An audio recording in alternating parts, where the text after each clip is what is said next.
जय हिंद। आप सभी को ट्रिकी एकेडमी में आपका स्वागत है। आज हम पढ़ने वाले हैं थोड़ी थ्योरी के बारे में। ठीक है, अभी तक हम प्रीवियस ईयर के क्वेश्चन ही कर रहे थे और लास्ट वीडियो जो था हमारा टिश्यू से रिलेटेड था, यानी कि ऊतकों से संबंधित हमारी वीडियो थी। ठीक है, लेकिन मैंने देखा कि कई सारे स्टूडेंट इसमें बहुत कंफ्यूज हो रहे हैं, मतलब ज़्यादा इसको देख नहीं पा रहे या समझ नहीं पा रहे, हम ऐसा कह सकते हैं। तो इसीलिए मैंने सोचा कि क्यों ना इस टॉपिक की पूरी थ्योरी पढ़ा दी जाए, और थ्योरी करने के बाद में अगर वो फिर से इस वीडियो को देखेंगे और क्वेश्चन टिक लगाएंगे तो हो सकता है उनके बहुत सारे क्वेश्चन बन जाएंगे। तो इसीलिए मैं लेकर आई हूँ आज के लिए टॉपिक है जो आज का वो है टिश्यू। ठीक है, आपका जो आज का टॉपिक है, थ्योरी वाला टॉपिक है, वो है टिश्यू। टिश्यू यानी कि ऊतक या ऊतक। क्या होते हैं टिश्यू या ऊतक? तो देखिए, हमारे शरीर का निर्माण किससे हुआ है? एक छोटी सी सेल से। किससे हुआ? एक छोटी सी सेल से। ये जो सेल थी ये एक सेल थी। ठीक है, किससे जनरेट हुई थी? तो ये जब स्पर्म और ओवम के बीच फर्टिलाइजेशन की प्रोसेस हो जाती है तब बन जाता है क्या? जायगोट बन जाता है। जायगोट जिसको युग्मनज कहा जाता है, उसका निर्माण हो जाता है। कहाँ होता है? तो फिलोपियन ट्यूब में एम्पुला नाम का एक पार्ट होता है। फेलोपियन ट्यूब जो होती है 3 पार्ट से मिलकर बनी होती है। इनफंडिब्युलम, दूसरा होता है एम्पुला, और तीसरा होता है स्थैमस। तो इसमें जो एम्पुला वाला पार्ट होता है, बीच वाला पार्ट होता है, यहीं पर ओवम फर्टिलाइज हो जाता है, और फर्टिलाइज होने के बाद में ये कन्वर्ट हो जाता है किसके फॉर्म में? जायगोट के फॉर्म में। फिर 14 दिन के बाद जब जायगोट बना, उसके 14 दिन के बाद ये कन्वर्ट हो जाता है एम्ब्रियो के फॉर्म में, एक भ्रूण के रूप में। भ्रूण कैसा दिखाई देता है? तो भ्रूण इस तरीके से दिखाई देता है। ठीक है, एक भ्रूण के रूप में ये निर्मित हो जाता है और इम्प्लांटेशन हो जाता है इसका। कहाँ पर? एंडोमेट्रियम लेयर पर। ठीक है, या हम बोल सकते हैं यूटेरस में इसका इम्प्लांटेशन हो जाता है। तो देखो, हमारे शरीर का निर्माण किससे हुआ है? एक सेल से। जब हम बहुत सारी ऐसी सेल बना लेंगे, बहुत सारी एक जैसी बहुत सारी सेल जब आपस में जुड़ जाती है तो वही क्या बना लेती है? वही बना लेती है टिश्यू या ऊतक। कंडीशन क्या होनी चाहिए? जो सेल्स होगी वो बिल्कुल एक जैसी होनी चाहिए, बिल्कुल एक जैसी, समान रूप से, मतलब कि समजात कोशिकाएं होनी चाहिए, तभी वो क्या कहलाएगी? उसका गुच्छा क्या कहलाएगा? ऊतक कहलाएगा। जैसे कि मैंने बता दिया आपको कि जो हमारा अंग है हमारा हृदय। हृदय जो है वो एक अलग कोशिकाओं से निर्मित है। हृदय की जो कोशिकाएं होती है उनको कहा जाता है कार्डियक सेल। ठीक है, कार्डियक सेल। ये हमारा जो हृदय है कार्डियक सेल से बना हुआ है। बहुत सारी कार्डियक सेल, एक सेल होगी, उससे जुड़ी हुई 2 सेल होगी, फिर उससे जुड़ी हुई 4 सेल होगी, 4 से 8 हुई, 8 से कितनी हो गई? 16 हो गई। इस तरीके से सेल बनती गई और पूरा एक ऐसा गुच्छा बन गया, एक ग्रुप बन गया, और इसी ग्रुप को हमने नाम दिया क्या? टिश्यू या ऊतक। सबसे पहले जो शब्द दिया था ऊतक, वो किसने दिया था? सबसे पहले शब्द दिया था ऊतक बिचेट नाम के एक वैज्ञानिक ने। ठीक है, किसने दिया था? बिचेट नाम के एक वैज्ञानिक ने, बिचेट। तो आपसे ये भी पूछा जा सकता है कि ऊतक शब्द किसके द्वारा दिया गया है? ऊतक शब्द किसके द्वारा दिया गया? ऊतक शब्द किसके द्वारा दिया गया है?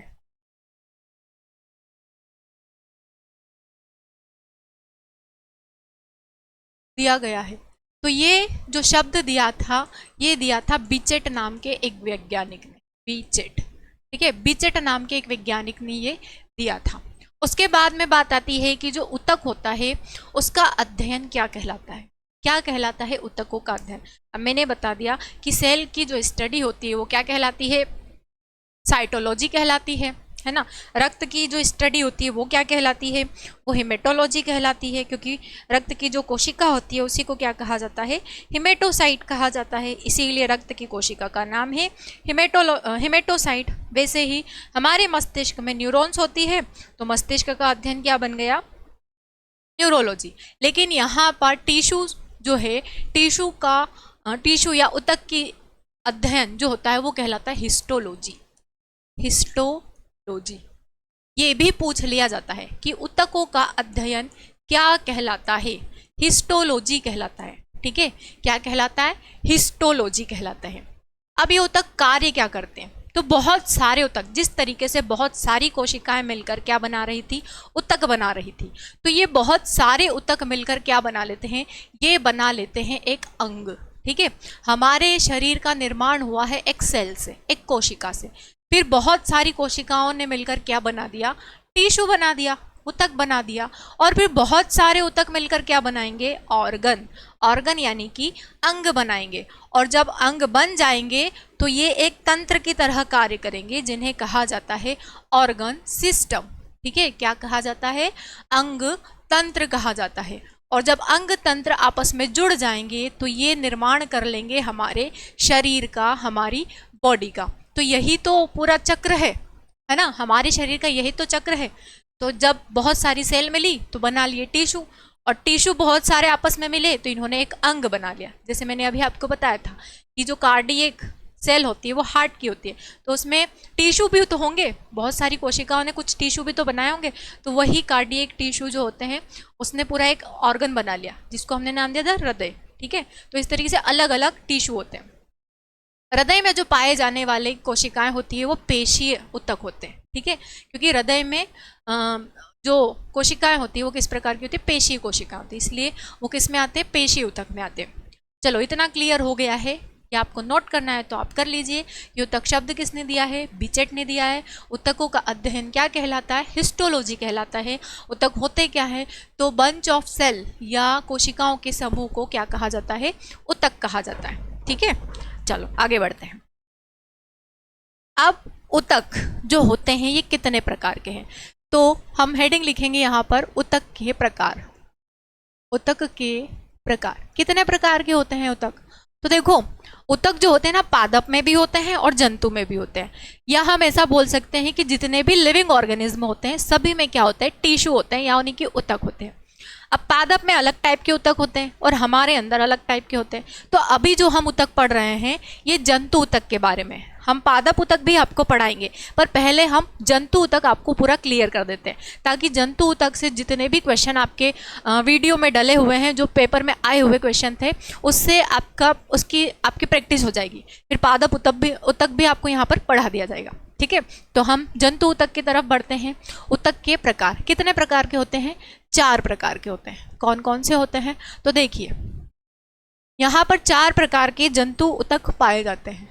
ठीक है, कितने प्रकार के, 4 प्रकार के। कौन कौन से होते हैं, पहला जो ऊतक होता है, पहला ऊतक का नाम है उपकला ऊतक। उपकला ऊतक, इंग्लिश में इसको कहा जाता है एपिथेलियल टिश्यू। Epithelial tissue. दूसरा जो ऊतक होता है वो होता है संयोजी ऊतक। संयोजी ऊतक, संयोजी ऊतक, इंग्लिश में इसे कहेंगे कनेक्टिव टिश्यू। मैं यहाँ हिंदी इंग्लिश इसीलिए लिख रही हूँ क्योंकि बायोलॉजी में जो वर्ड्स होते हैं, जो टर्म्स होती है, वो हिंदी इंग्लिश दोनों में आपको आ सकती है एग्जाम के पेपर में, मतलब एग्जाम में, इसीलिए यहाँ पर हिंदी इंग्लिश दोनों में मैं सारी टर्म्स लिख रही हूँ, ताकि आपको भी पता रहे कि किस चीज़ को क्या कहा जाता है। संयोजी ऊतक के बाद में आता है पेशीय ऊतक। पेशीय ऊतक, पेशीय ऊतक को कहा जाता है मस्क्यूलर टिश्यू। एंड लास्ट होता है आपका तंत्रिका ऊतक। तंत्रिका ऊतक, और इसी को कहा जाता है न्यूरॉन।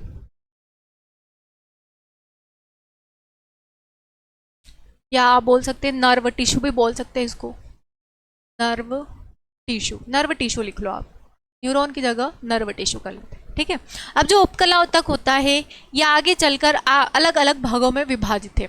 जैसे कि उपकला ऊतक में 2 प्रकार होते हैं, एक होता है सरल उपकला, सरल उपकला, और दूसरा होता है जटिल उपकला, जटिल उपकला ऊतक। ठीक है, सरल की बात करते हैं तो सरल में कौन कौन से आते हैं, पहला इसका होता है शल्की, शल्की उपकला ऊतक। शल्की को कहा जाता है स्क्वेमस, स्क्वेमस टिश्यू। ठीक है, दूसरे नंबर का जो आता है उसका नाम है घनाकार, घनाकार उपकला ऊतक। नाम है इसका क्यूबॉइडल टिश्यू। थर्ड जो होता है इसमें कॉलमनार, या हम बोल सकते हैं स्तंभाकार उपकला ऊतक। पूरा नहीं लिख रही हूँ मैं, ऊतक ही है तो ऊतक लिखने की जरूरत नहीं है।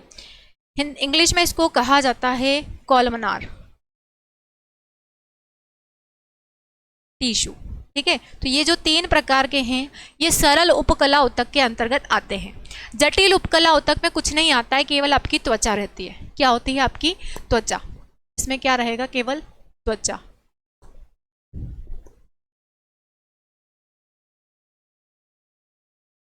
त्वचा जो है वो आपकी किस में आती है? जटिल उपकला ऊतक के अंतर्गत आती है। ठीक है, संयोजी ऊतक की अगर हम बात करें तो संयोजी ऊतक भी आगे चलकर कितने भागों में विभाजित है? 4 भागों में। पहला जो होता है इसका वो होता है उपास्थि, जिसे कहा जाता है कार्टिलेज। दूसरा जो होता है इसमें वसीय ऊतक होते हैं, वसीय ऊतक। इंग्लिश में इसको कहा जाता है एडिपोज टिश्यू। लास्ट जो होता है वसीय ऊतक के बाद में, मतलब लास्ट नहीं बोलते हैं, सेकंड लास्ट जो होता है इसमें वो होता है हड्डियां आपकी बोन्स। ठीक है, फोर्थ जो होता है वो होता है रक्त यानी कि ब्लड। ये सभी क्या है? आपके कनेक्टिव टिश्यू है। पेशी ऊतक की बात करें हम तो पेशी ऊतक 3 तरह का होता है, रेखीय, अरेखीय और हृदय वाली। ठीक है, हृदय वाली। तो ये अलग अलग प्रकार के। तंत्रिका ऊतक में कोई प्रकार नहीं है। ठीक है, तंत्रिका ऊतक में कोई प्रकार नहीं है। प्रकार है तो किसमें है? उपकला ऊतक में है, संयोजी ऊतक में है और पेशी ऊतक में।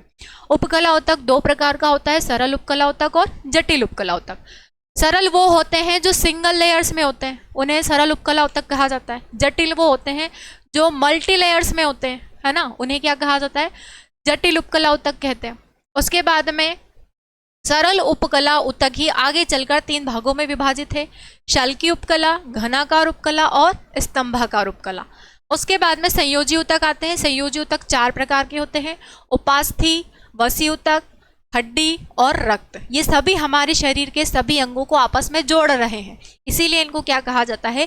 कनेक्टिव टिश्यू, है ना, संयोजी ऊतक कहा जाता है।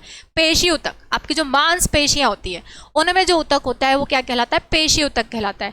इसमें कुछ रेखी होता है, जो सीधा सीधा होता है वो रेखी होता है, जो टेढ़ा मेढ़ा होता है वो अरेखी होता है, जो हृदय वाला होता है, जो हृदय की कोशिकाओं में पाया जाता है उसे हृदय वाले ऊतक या हृदय वाली पेशी ऊतक कहा जाता है। तो ये 3 ही ऊतक हैं जो अलग अलग भागों में विभाजित है। बाकी जो तंत्रिका ऊतक होता है उसके कोई उपभाग नहीं होते। ठीक है, अगर आपको ये नोट करना है तो आप इसको नोट भी कर सकते हैं, स्क्रीनशॉट लेना है तो आप स्क्रीनशॉट भी ले सकते हैं। चलो अब हम आगे बढ़ते हैं। ठीक है, आगे बढ़ते हैं। सबसे पहले हम पढ़ने वाले हैं उपकला ऊतक के बारे में। सबसे पहला जो ऊतक है हमारा उपकला ऊतक।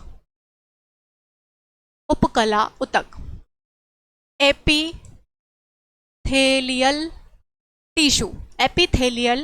टिश्यू।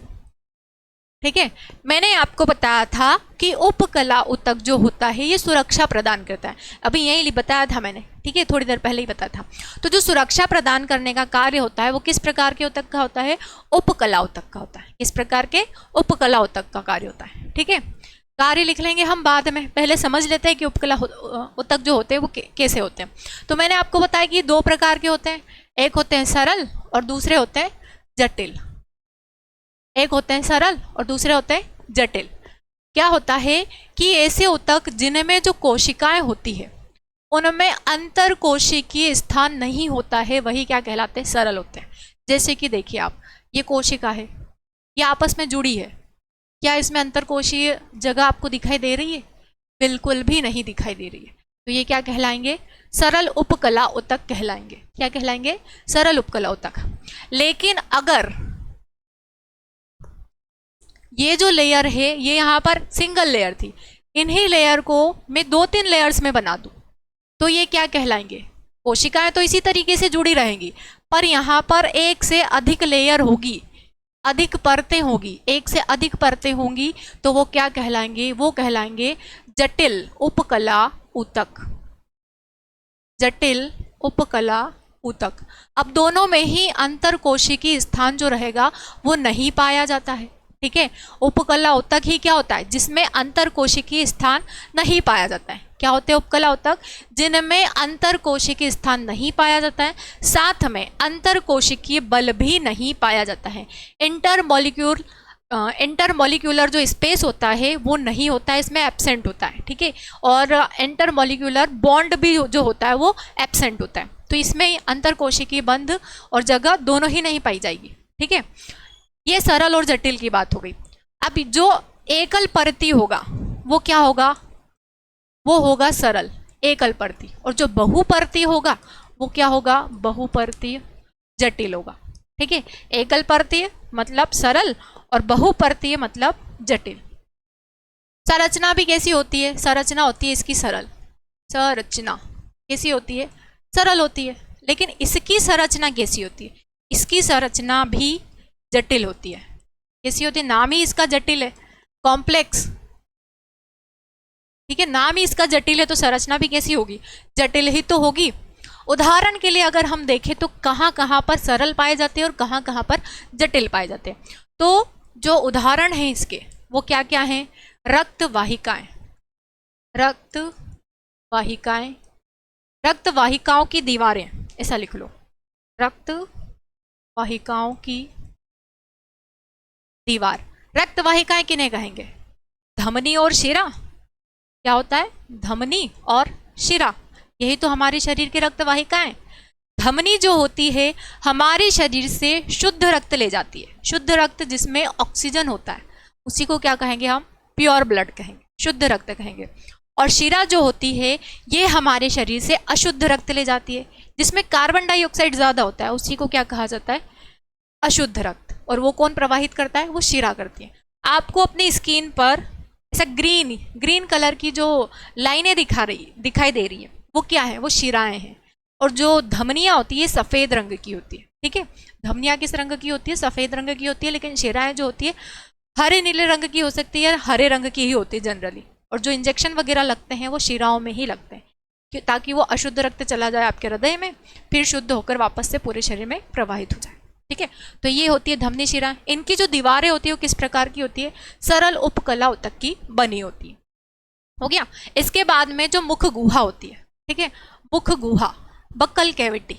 बक्कल कैविटी में जो जीभ होती है, जीभ भी किसकी बनी होती है, सरल उपकला ऊतक की ही बनी होती है। किसकी बनी होती है, सरल उपकला ऊतक की ही बनी होती है। इसके बाद में हमारे शरीर में पाई जाने वाली कुछ गुहाएं, शरीर की कुछ गुहाएं, ये भी किसकी बनी होती है, ये भी बनी होती है सरल उपकला ऊतक की। लेकिन अगर हम इधर उदाहरण में देखें तो इधर उदाहरण में क्या आएगा, सिर्फ त्वचा आएगी। आपने देखा होगा कि आपकी त्वचा की काफी सारी लेयर्स होती है ना, बहुपरती होती है आपकी त्वचा। कैसे, थोड़ा सा अगर कहीं पर ऐसा रेक्ट हो जाता है ना, तो हल्की सी ऊपर वाली स्किन बाहर आ जाती है, उसके नीचे एक और स्किन होती है, फिर उसके नीचे एक और स्किन होती है, और यहीं पर क्या होता है, फेट भी जमा होता रहता है। तो यहाँ पर त्वचा जो है ये क्या है, बहुपरती है। और इसका यही उदाहरण है, जो जटिल उपकला ऊतक होता है वो किसमें पाया जाता है, वो त्वचा में पाया जाता है। तो यहाँ मैंने आपको बता दिया है सरल और जटिल उपकला ऊतक के बारे में, पूरा अच्छे से क्लियर हो चुका होगा मेरे हिसाब से आपको। चलो अब हम पढ़ते हैं उपकला ऊतक में सरल उपकला ऊतक के प्रकारों की तरफ, ठीक है। चलो आगे बढ़ते हैं। अब हेडिंग आप लिखेंगे सरल उपकला ऊतक,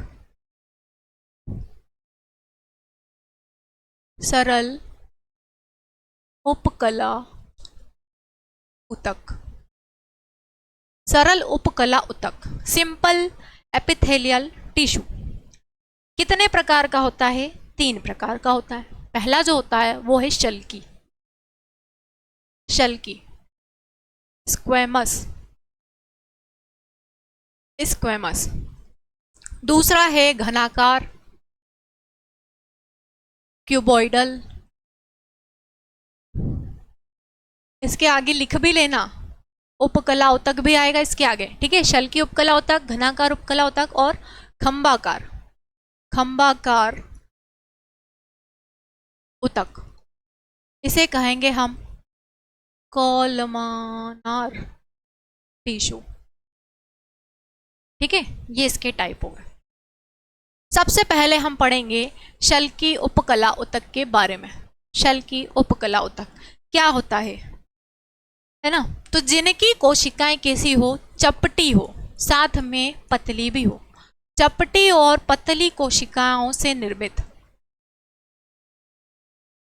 चपटी और पतली कोशिकाओं से निर्मित उतक, निर्मित उतक क्या कहलाता है, शल की उतक कहलाता है, ठीक है। घनाकार कोशिकाओं से निर्मित, घनाकार कोशिकाओं से निर्मित, कोशिकाओं से निर्मित उतक क्या कहलाता है, घनाकार उतक कहलाता है। खंबाकार कोशिकाओं से निर्मित, खंबाकार कोशिकाओं से निर्मित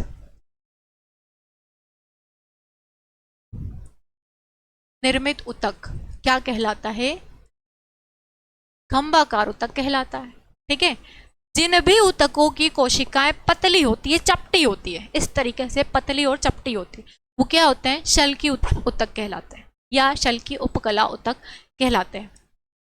उदाहरण के लिए अगर हम बात करें तो इसकी जो उदाहरण है वो मैंने आपको बताया है कि शरीर की जो रक्त वाहिकाएं होती है, या हम बोलते हैं शरीर की बाहरी संरचना, शरीर की बाहरी परत, उदाहरण लिखना है ना हमको, उदाहरण आएगा इसमें शरीर की बाहरी परत, ठीक है। रक्त वाहिकाएं,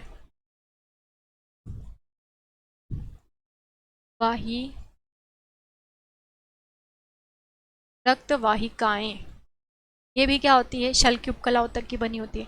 साथ में मुख गुहा, मुख गुहा में जीभ, ठीक है।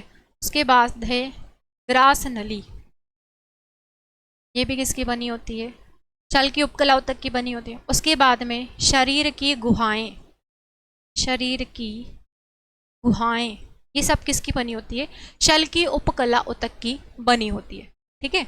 उसके बाद में फेफड़ों के अंदर वायुकोश, फेफड़ों की वायुकोश, वायुकोश को क्या कहा जाता है, एल्वियोली, वायुकोश, एल्वियोली, यह भी किसकी बनी होती है, तो शल की उपकला उतक की बनी होती है।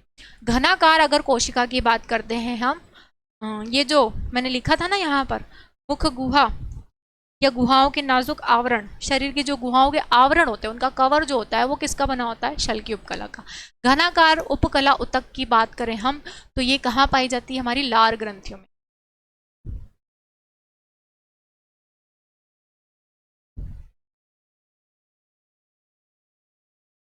कहाँ होती है, लार ग्रंथियों में, लार ग्रंथियों में, ठीक है। कहाँ होता है, और प्रजनन अंग या लैंगिक अंग बोल सकते हैं, अंग वृषण और अंडाशय से निर्मित ग्रंथियों में, निर्मित ग्रंथियों में, ठीक है। और कहाँ होता है ये, और कहाँ होता है, ये हो गया। गुर्दे की जो नलिकाएं होती है, क्या बोलते हैं उसको, गुर्दे की जो नलिकाएं होती है वो भी किसकी बनी होती है, गुर्दा यानी कि वृक्क, ठीक है। वृक्क की जो नलिकाएं होती है, गुर्दा या वृक्क की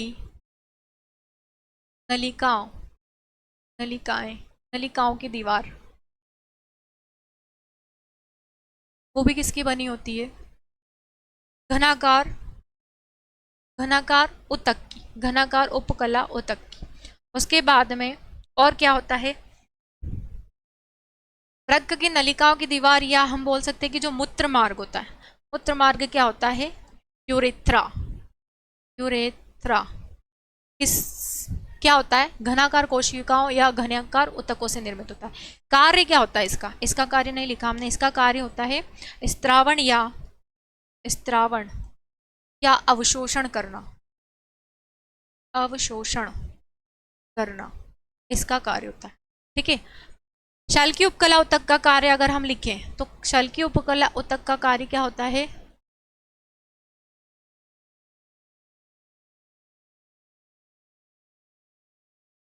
शल्कीय उपकला ऊतक का कार्य होता है सुरक्षा करना, सुरक्षा करना।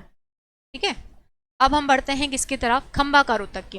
खंभाकार ऊतक जो होते हैं इनकी जो कोशिकाएं होती है इसी कॉलम के फॉर्म में होती है, इस तरीके से लंबी लंबी कोशिकाएं होती, कॉलम जैसी, इसीलिए इसका नाम क्या रखा गया है? कॉलमनार। ठीक है। तो पूरी कोशिका है। और इन कोशिकाओं में क्या पाया जाता है? माइक्रोविलाई। क्या होते हैं? माइक्रोविलाई। इस तरीके से ऐसे स्ट्रक्चर बने होते हैं। ठीक है। तो आप बोल सकते हैं कि ये कहाँ पाई जाती है? ये पाई जाती है केंद्रक के पास, नीचे की तरफ, केंद्रक के पास नीचे की तरफ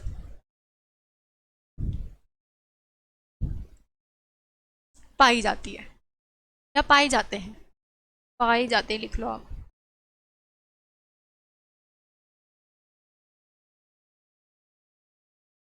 पाए जाते हैं। ठीक है। क्या पाया जाता है इसमें? माइक्रोविलाई।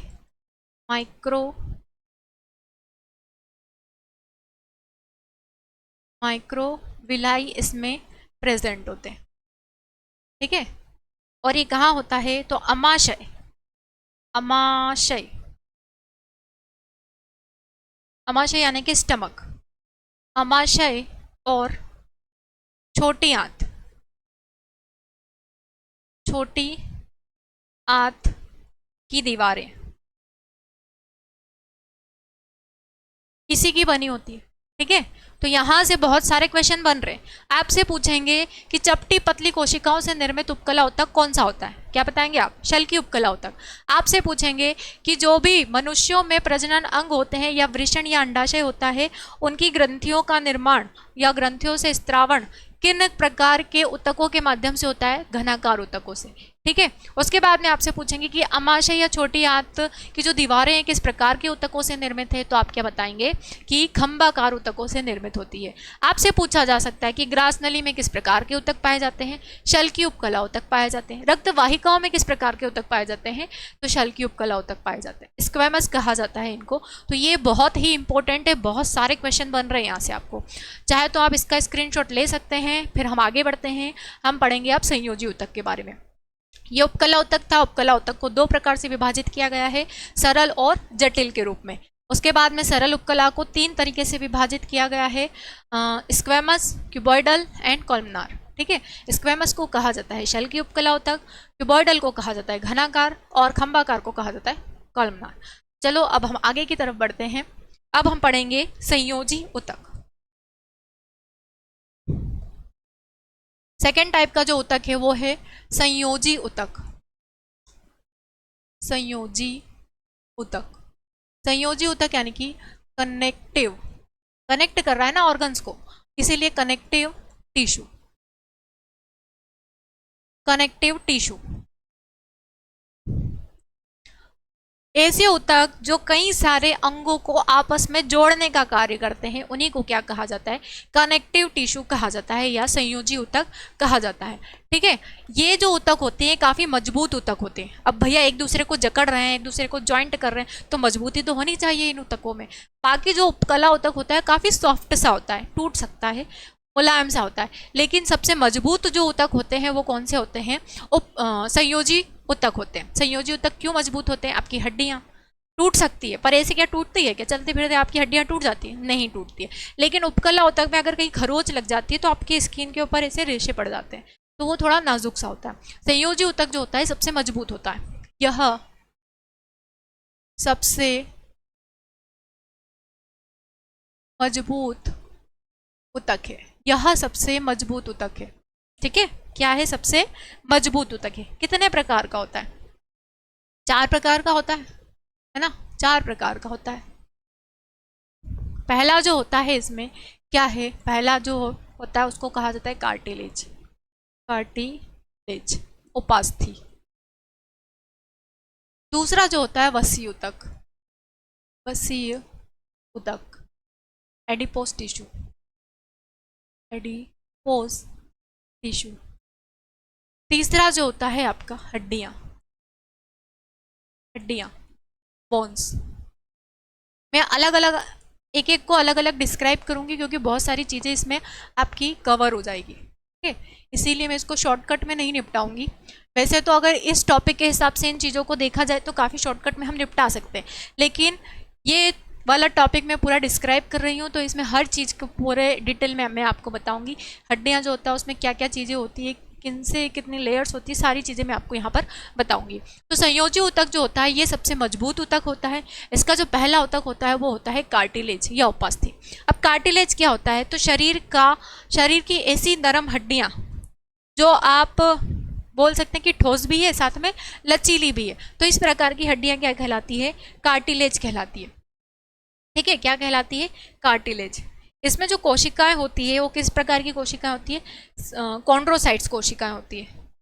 कॉन्ड्रोसाइट कोशिकाओं से मिलकर ही क्या बनती है, कार्टिलेज बनती है। ये लचीली टाइप की कोशिका होती है, साथ में ये मैट्रिक्स का स्त्रावण करती है। अब मैट्रिक्स क्या होता है, तो हड्डियों में एक पार्ट होता है मैट्रिक्स, वो क्या करता है, तो वहाँ पर कैल्शियम, फास्फोरस और मैग्नीशियम होता है सॉलिड फॉर्म में, तो वो मैट्रिक्स का स्त्रावण करने का जो काम होता है वो किसका होता है, कशेरुका का होता है। उसके बाद में कशेरुकी भ्रूण की अधिकांश उपास्थियाँ जो होती है वो कैसी होती है, वयस्कावस्था में क्या हो जाती है, जुड़ जाती है। ठीक है, और न्यूट्रिशन जो होता है विसरण द्वारा पोषण की आपूर्ति हो जाती है इनमें। और उपास्थि में रक्त वाहिकाएं जो होती है या नसें जो होती है वो किनसे मिलकर बनती हो, एन्यूरल टिश्यू से मिलकर बनती है। एन्यूरल का मतलब होता है, विसरण का मतलब क्या होता है, अच्छा बताइए विसरण क्या होता है, क्या होता है विसरण, जब कोई टेम्परेचर हाई टेम्परेचर से लो टेम्परेचर की तरफ जाता है ना, हाई टेम्परेचर क्या, हाई प्रेशर से लो प्रेशर की तरफ जाता है तो उसी को क्या कहा जाता है, विसरण कहा जाता है ना, डिफरेंसेस कहा जाता है, डिफ्यूजन कहा जाता है, डिफरेंसेस नहीं डिफ्यूजन कहा जाता है। तो सबसे पहले हम कार्टिलेज के बारे में बात कर रहे हैं। कार्टिलेज जो होता है, क्या होता है, कार्टिलेज शरीर की नरम हड्डियां होती हैं, ऐसी हड्डियां जिनको आप दबाएं और छोड़ दें तो फिर से अपने शेप में आ जाती है, जैसे नाक की ठोड़ी, कान का पिन्ना, ये भी क्या है, कार्टिलेज है। आपकी जो ग्रास नली है ये भी किसकी बनी होती है, कार्टिलेज की। एडम्स एप्पल इसका बना होता है, कार्टिलेज का बना होता है। तो शरीर की ऐसी नरम हड्डियां जो कि दबाने पर तो दब जाती है लेकिन छोड़ दिया जाए तो फिर से अपने शेप में आ जाती है, उन्हीं को क्या कहा जाता है, कार्टिलेज कहा जाता है। कार्टिलेज, अगर स्टडी की बात आती है, क्लियर कर दूं इसको, चलो सबसे पहले हम पढ़ेंगे कार्टिलेज के बारे में। हेडिंग लिख लेती हूँ मैं यहाँ पर, कार्टिलेज, कार्टिलेज या उपास्थि। थोड़ा सा बड़ा हो जाएगा ये लेक्चर पर आपको बहुत सारी डिटेल मिल जाएगी यहाँ पर। सबसे पहले बात आती है अध्ययन, इसका अध्ययन क्या कहलाता है, कॉन्डोलॉजी। कॉन्डोलॉजी, कार्टिलेज की जो स्टडी होती है, study of cartilage is known as chondrology. ठीक है, क्या कहा जाता है, कॉन्डोलॉजी कहा। क्या होती है उपास्थियां, तो शरीर की नरम हड्डियों, शरीर की नर्म हड्डियां उपास्थि कहलाती है, उपास्थि कहलाती है। ठीक है, किन प्रकार की कोशिकाओं से मिलकर बनी होती है, तो ये बनी होती है कॉन्ड्रोसाइट, कॉन्ड्रोसाइट, कॉन्ड्रोसाइट कोशिकाओं से निर्मित होती है, कोशिकाओं से निर्मित होता है, निर्मित होती है। उपास्थि जो है निर्मित होती है कॉन्ड्रोसाइट कोशिकाओं से। किस प्रकार की होती है उपास्थियां, तो ये ठोस होती है। ठीक है, ठोस व लचीली होती है, ठोस व लचीली होती है, फ्लेक्सिबल होती है।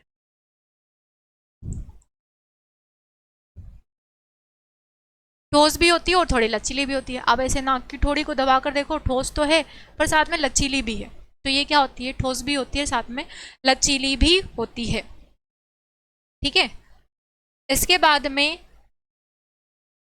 जितने भी हमारे शरीर के जॉइंट्स होते हैं वो कशेरुकी भ्रूण के रूप में क्या होते हैं, पहले तो उपास्थि के रूप में होते हैं, फिर धीरे धीरे जैसे ही बच्चा बढ़ता जाता है तो वो उपस्थियां आपस में जोड़कर किसके रूप में बदल जाती है, हड्डियों के रूप में बदल जाती है। ठीक है, अब जो उपास्थि है ये किसका सिक्रेशन करती है, मैट्रिक्स का। यह मैट्रिक्स मैट्रिक्स का स्त्रावण करती है। कैसे स्त्रावण करती है, तो देखो ये आपकी बोन है, क्या है ये आपकी बोन, आपकी हड्डी है, इस तरीके से आपकी हड्डी है। ये फर्स्ट लेयर हो गई, ये सेकंड लेयर हो गई आपकी हड्डी की, ये थर्ड लेयर हो गई और ये फोर्थ लेयर हो गई।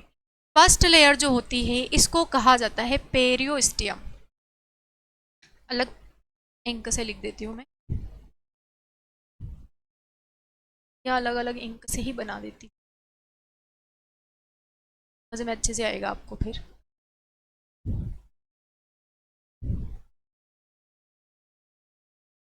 ठीक है, ये फर्स्ट लेयर हो गई, ये सेकंड लेयर हो गई। ठीक है, उसके बाद में ये थर्ड लेयर हो गई, आपकी जो भी बोन्स होती है उसकी ये थर्ड लेयर हो गई। एंड लास्ट में आपका क्या हो गया, बोन मेरो। ठीक है, क्या हो गया, बोन मेरो। तो देखो ये फर्स्ट लेयर जो है इसका नाम है पेरिएस्टियम, पेरिएस्टियम। सेकेंड जो लेयर होती है इसका नाम है मैट्रिक्स। थर्ड जो लेयर होती है इसका नाम है एंडोस्टियम, एंडोस्टियम। और फोर्थ जो है वो है आपका बोन मेरो, जहां पर ब्लड बनता है, बोन मेरो। ठीक है, यहीं पर ब्लड बन जाता है। अब जो सेकंड पार्ट है ना मैट्रिक्स, मैट्रिक्स वाले पार्ट में ही क्या होता है, कैल्शियम होता है, फास्फोरस होता है एंड मैग्नीशियम होता है। इन्हीं चीजों का सिक्रेशन कौन करता है, ये उपास्थियां करती है। यहाँ पर लिखा है मैट्रिक्स का स्त्रावण करती है, और मैट्रिक्स में क्या है, कैल्शियम है, फास्फोरस और मैग्नीशियम है। इन्हीं चीजों का स्त्रावण कौन करता है, उपास्थियां करती है। यही आपसे पूछा गया है। आपसे अगर पूछा जा सकता है कि उपास्थि किन खनिज लवणों का स्त्रावण करती है, या हड्डी में से मैट्रिक्स का स्त्रावण कौन करता है, ये सभी क्या है, ये सब खनिज लवण ही तो है, सारे मिनरल्स ही तो है, तो इनका सभी का स्त्रावण कौन करता है, उपास्थि करती है। लिखा है यहाँ पर, ये मैट्रिक्स का स्त्रावण करती है, और मैट्रिक्स में ही क्या है, कैल्शियम है, फास्फोरस है और मैग्नीशियम। ये उपास्थि के कार्य हो गए। अब जो उपास्थि होती है इसमें जो रक्त वाहिकाएं होती है वो किस प्रकार की होती है, बिल्कुल पतली पतली सी नसों के रूप में होती है। ठीक है, लेकिन इसमें जो पोषण होता है, इन उपास्थियों को पोषण किसके माध्यम से मिलता है, हाई टेम्परेचर से लो प्रेशर की तरफ जाने पर। जैसे कि रक्त वाहिकाएं जो होगी वो हाई प्रेशर की तरफ बढ़ती है, ठीक है, बहुत तेजी से आगे बढ़ती है, फिर धीरे धीरे टेम्परेचर मेंटेन हो जाता है और लो हो जाता है। तो उसी कंडीशन में क्या हो जाता है, कार्टिलेज को न्यूट्रिशन मिल जाता है, उपास्थियों को न्यूट्रिशन मिल जाता है। तो ये था उपास्थि के बारे में। उपास्थि का अध्ययन क्या होता है, कोंडोलॉजी होता है। शरीर की नर्म हड्डियों को ही क्या कहा जाता है, उपास्थि कहा जाता है। किस प्रकार की कोशिकाओं से निर्मित होता है, कॉन्ड्रोसाइट्स कोशिकाओं से निर्मित होता है। किस प्रकार की होती है ये हड्डियां, ठोस और लचीली होती है, और भ्रूणावस्था में बहुत सारी उपास्थियां मिलकर आपस में जुड़कर क्या बना लेती है, हड्डियां बना लेती है। हड्डी जो होती है इस तरीके से 4 लेयर्स में डिवाइडेड होती है। फर्स्ट लेयर होती है पेरियोस्टियम, सेकेंड होती है मैट्रिक्स, थर्ड होती है एंडोस्टियम, और फोर्थ होती है बोन मेरो। बोन मेरो में ही क्या होता है, ब्लड का फॉर्मेशन। किसका फॉर्मेशन होता है, ब्लड का, यानी कि आरबीसी, डब्ल्यूबीसी एंड प्लेटलेट्स, इन तीनों का फॉर्मेशन कहाँ होता है, आपके बोन मेरो में। और बोन मेरो कहाँ होता है, शरीर की बड़ी बड़ी हड्डियों में, जैसे कि आपकी रीढ़ की हड्डी हो गई, आपकी फीमर बोन, थाई बोन जिसको कहा जाता है, शरीर की सबसे लंबी हड्डी होती है फीमर, यहीं पर बोन मेरो भी होता है। तो यहीं पर क्या होता है, आरबीसी, डब्ल्यूबीसी और प्लेटलेट्स का फॉर्मेशन हो जाता है। हाँ, बोन मेरो को डोनेट भी किया जा सकता है, ठीक है, बोन मेरो को डोनेट भी किया जा सकता है। अगर किसी की बॉडी में बार बार ब्लड की कमी होती रहती है, ब्लड बनता ही नहीं है, तो बोन मेरो डोनेट किया जा सकता है। ये कार्टिलेज हो गया है जो कि संयोजी ऊतक का ही एक प्रकार है। चलो अगर आपको स्क्रीनशॉट लेना है तो आप ले सकते हैं, फिर हम आगे बढ़ते हैं। कार्टिलेज के बारे में सारी चीजें बता दी। अब है क्या, वसीय ऊतक। दूसरे नंबर पे है वसीय ऊतक। वसीय ऊतक को कहा जाता है एडिपोज टिश्यू। क्या कहा जाता है? Adipose tissue. ठीक है। वसीय ऊतक जो होते हैं ये ढीले संयोजी ऊतक होते हैं, जो कहाँ पाए जाते हैं? हमारी त्वचा के नीचे पाए जाते हैं। ढीले ढीले से होते हैं, लूज होते हैं। ठीक है। और कहाँ होते हैं ये? हमारी स्किन के नीचे की तरफ होते हैं। क्यों होते हैं स्किन की नीचे की तरफ?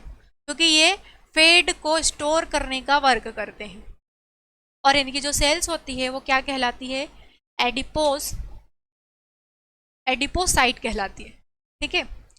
ये ज़्यादातर जो होते हैं किडनी के चारों तरफ होते हैं और ज़्यादातर त्वचा के नीचे होते हैं। क्या करते हैं? वसा का संश्लेषण, संग्रहण और उपापचय करते हैं। और स्तनधारियों में भी ताप का क्षय भी करते हैं, है ना। सबसे पहले इनकी कोशिकाएं किस प्रकार की होती है? कोशिका का नाम क्या है? इनकी कोशिका का नाम है एडिपोसाइट। एडिपोसाइट। क्या नाम है इनकी कोशिका का? एडिपोसाइट। ठीक है। सेकंड पॉइंट है इसका, कार्य क्या करते हैं? ये किसके बने होते हैं? तो ये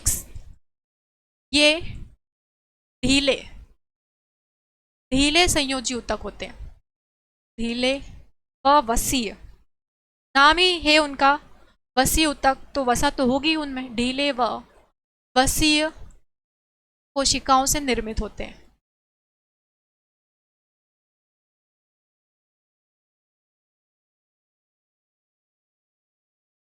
कहाँ पाए जाते हैं? निर्मित होते हैं। निर्मित होते हैं कहाँ पाए जाते हैं? त्वचा के नीचे। कहाँ पाए जाते हैं? त्वचा के नीचे, किडनी के आसपास। किडनी के आसपास। फीमेल्स में कहाँ होते हैं? फीमेल्स में होते हैं मेमरी ग्लैंड के ऊपर वाले पोर्शन में। ठीक है। स्तनधारी ना भी लिखो तो चलेगा इस। ठीक है। किडनी के आसपास। कार्य क्या होता है इनका? इनका कार्य होता है, कार्य क्या होता है इनका? त्वचा में वसा का संश्लेषण, त्वचा में वसा का संश्लेषण करना, श्लेषण और संग्रहण करना इनका कार्य होता है। संग्रहण, ये दोनों ही कार्य किसके होते हैं? वसीय ऊतक के होते हैं। ठीक है। क्या कार्य होते हैं?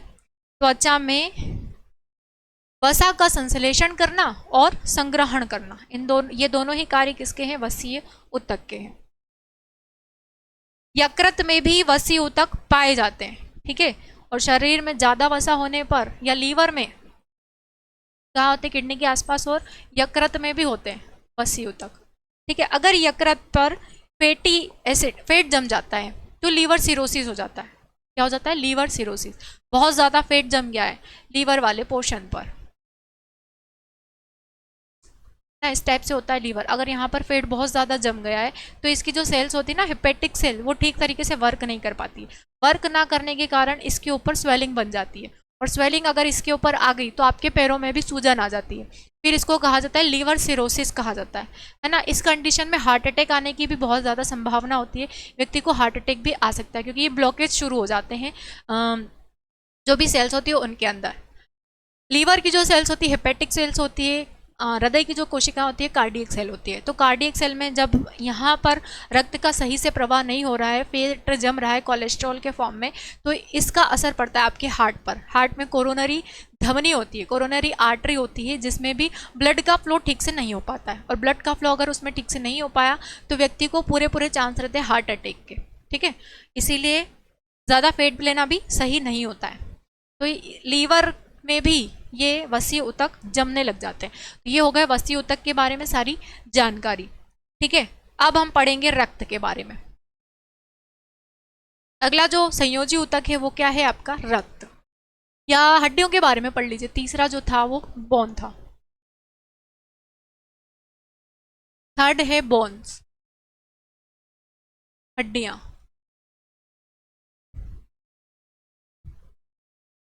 एक काम करते हैं, हड्डियों के बारे में हम नेक्स्ट लेक्चर में पढ़ेंगे, ठीक है।